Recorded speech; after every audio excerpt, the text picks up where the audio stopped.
Tere! Mina jälle siin ja loen teile ette, kuna ma eile ja üleeile ei saanud lugeda, siis ma teen täna sellist, et ma loen ette ja õhtul kell 6 loen ka veel. Nii, me jääme siia. Südamehaiguste järel on vähk teine levinum surma põhjustaja. Pole kahtlust, et seisame vastakuti vähki tekitavate ainete hulga tohutu suurenemisega meid ümbritsevas keskkonnas. Näib, et kõige tugevamini mõjutavad immuunsüsteemi keskkonnafaktorid kombineeritud psüühilis-emotsionaalsete faktoritega.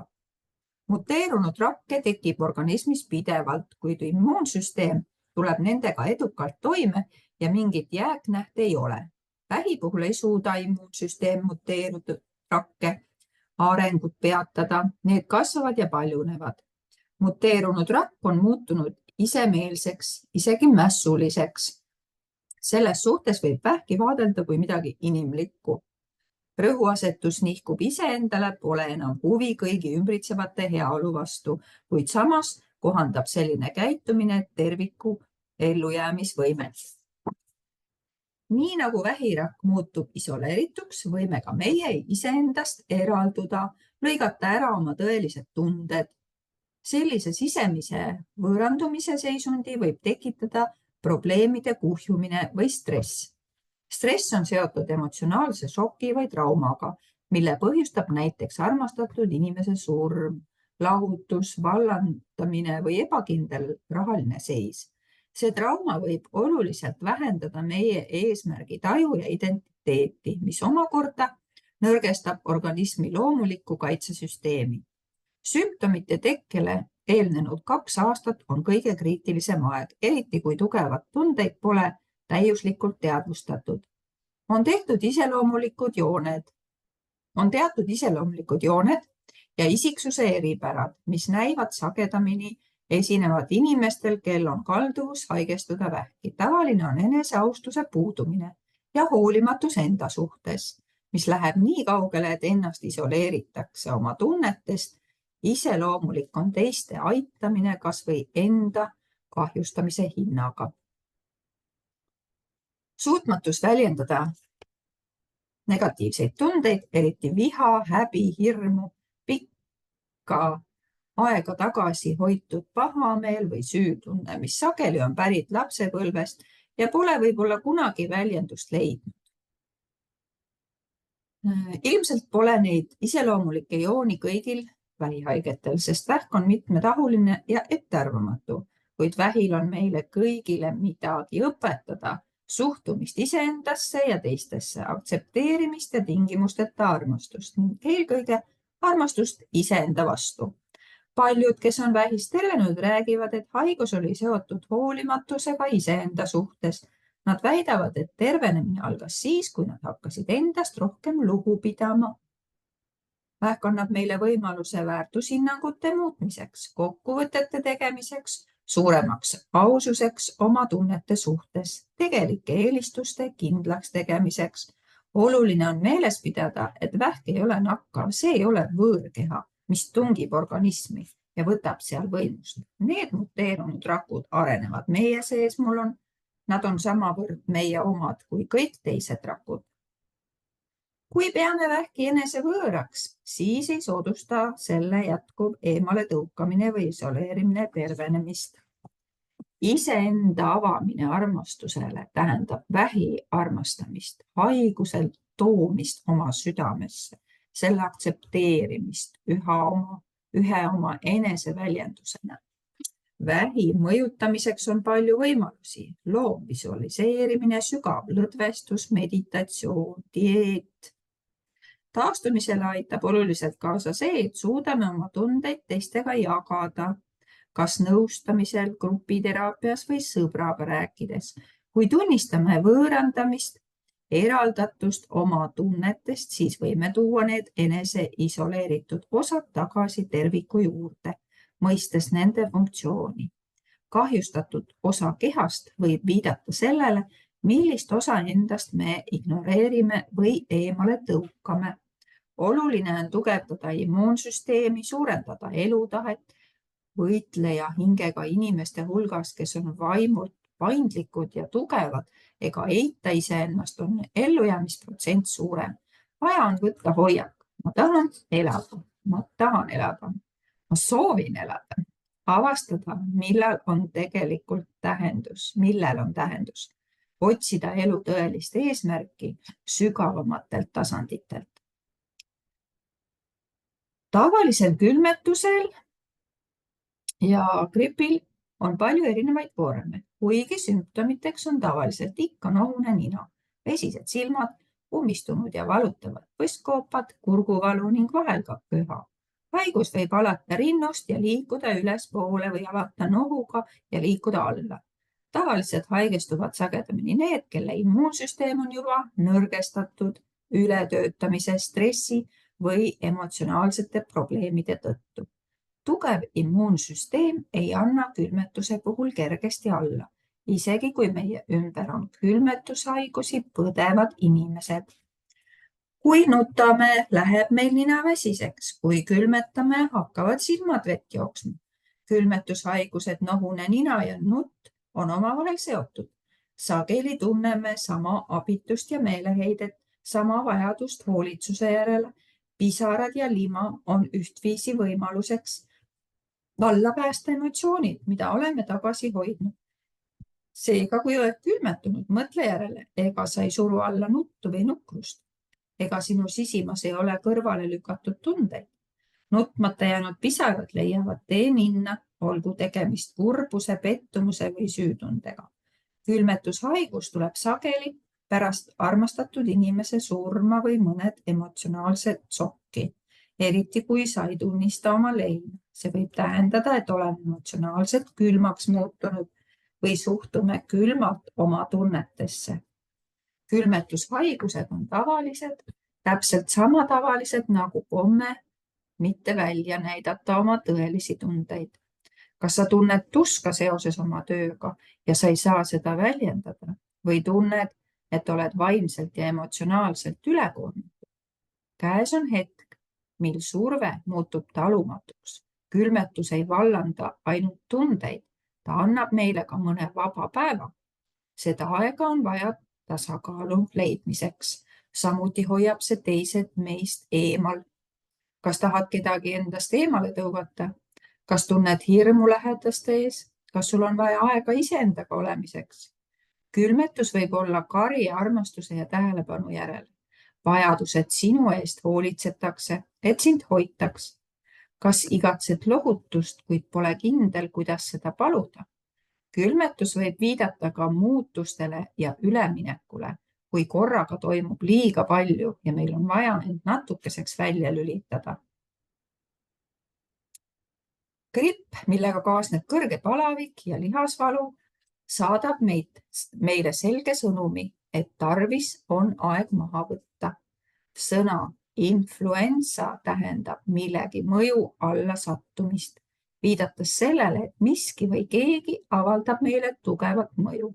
Võib-olla sunnib meid kahtlema oma enesekohastes mõtetes ja tunnetes. See võib kahandada meie identiteeditunnet ja eesmärgitaju ning me vajame aega, et oma tunnetega taas kontakti saada. Gripp on loomulik viis sundida meid pausi pidama, taastamaks sisemist jõudu. Sageli jääme grippi aasta aegade vahetudes. Võib-olla on see keha viis puhastada end mürkainetest ja jääkidest, teha kevadist suurpuhastust.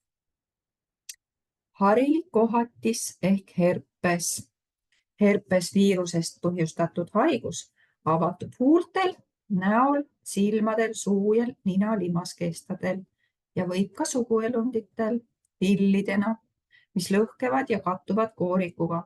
Herpesviirusele on iseloomulik, et see jääb organismi kogu eluks ja võib ennearvamatult taas välja lüüa.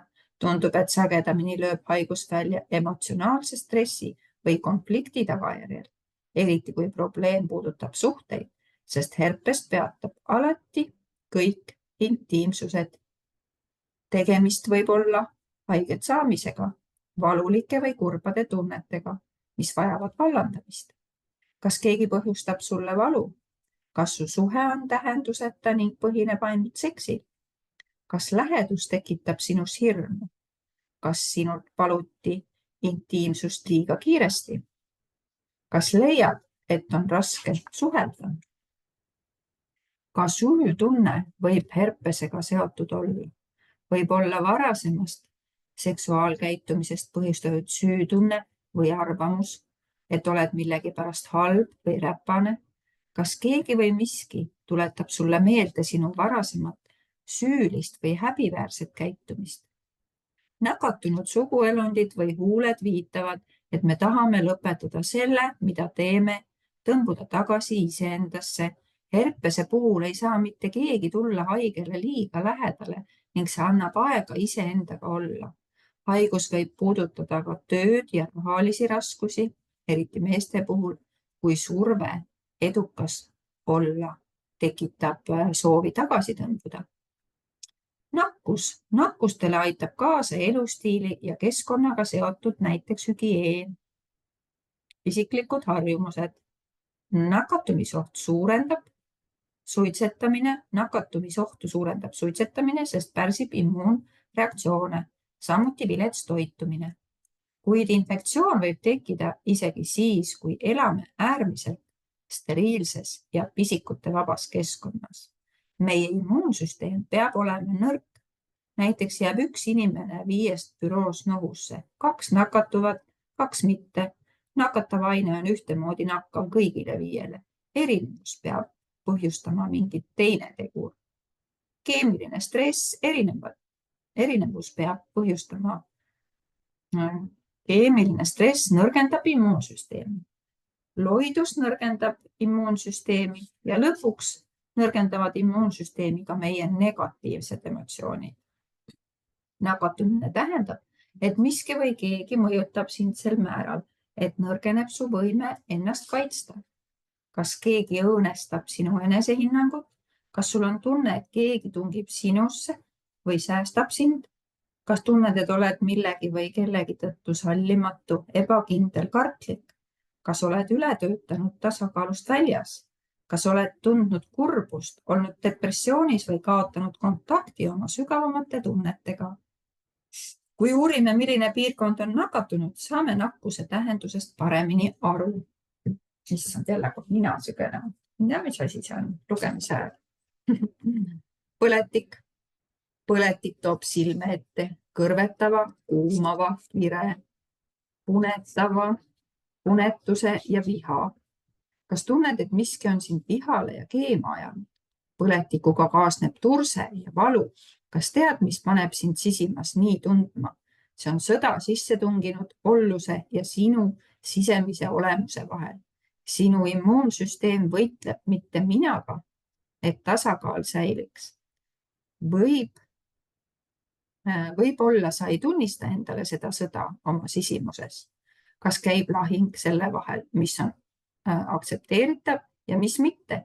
Õige ja vale vahel, sinu enda ning kellegi teiste tõekspidamiste ja tunnete vahel, mis on sinu turvalisust läbi murdnud.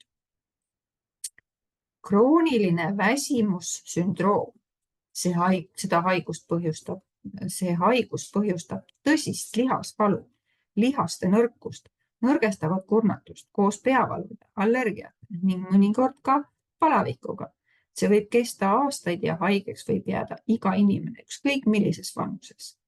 Haigus võib vallanduda infektsiooni järgselt, näiteks pärast näärmepõletikku või kui immuunsüsteem on nõrk, viidates haiguse viiruselisele iseloomule või immuunsüsteemi funktsiooni häiretele. Krooniline väsimussündroom. Seda on nagu lühendatud. Näib olevat nüüdisajale iseloomulik haigus. See tekib reaktsioonina kasvavale nõudmisele olla edukas, sageli oma unistuste ja püüdluste hinnaga. Meele on iseloomulik arvamus, et me pole küllalt head ja peame edasi rühkima, olemaks paremad ja saavutama rohkem. Alistumine ja seesmine kurnatus, mille tõttu puudub igasugune eesmärgitaju. Kalduvus oma image'it üle tähtsustada ja enesega rahulolematus, tugev soov olukorda valitseda, mistõttu on väga raske abi paluda, vaatamata sellel, et üksi on raske toime tulla, vastuseis vajadusele enda eest hoolitseda. Ühel pool on hirm läbikukkumise ees ning teisel pool tahtejõuetus ja võimetus ennast armastada. Huvitav, et seda haigust nimetatakse MEEks. Krooniline immuunpuudulik väsimussündroom. Rohkem kui ükski teine haigus põhjustab mee enesesse kinnijäämist. Me süüvime iseenda probleemidesse ja küsimustesse ning räägime iseendast. Vaese mina sündroom. See näitab, kuivõrd me seotud egoga. Vajadus keskenduda iseendale tuleneb võib-olla hirmust, massi hulka kaduda, märkamatuks ja äratundmatuks jääda, aga võib-olla ka soovist, et meid peetakse eriliseks ja erinevaks. Võib-olla ei pea me sisimas endast lugu. Kas teed midagi sellepärast, et keegi teine seda tahab ega pane tähele oma soove? Kas püüad elada vastavalt teiste ootustele ja pead seda oma tunnetest olulisemaks? Või tunned, et oled lõksu sattunud, kinnipüütuna keset tühjust? Mõlemal juhul on tegemist suureneva võõrandumisega iseendast, ühenduse katkemisega oma sisima olemusega, eriti aga vaimsuse kaotusega. Näib nagu tooks kontakti puudumine oma sisimas vaimu ehk tõelise minaga kompensatsioonina kaasa liiga tugeva seotuse ehk ego pindmise minaga. Või pole motivatsiooni ega selget eesmärki, siis edasiliikumine peatub. Lihased valutavad või nõrkevad. Väsimus võtab võimust. On suur soov alla anda. Olla vaba kõigest pingutustest, mida nõuab olemasolev. Me pakub peidupaika, kust keegi meid kätte ei saa. Varju tormi eest. Alati on olemas vabandus, mitte osa võtta, mitte tööle minna, mitte seltskondlikult suhelda, vältida intiimsust.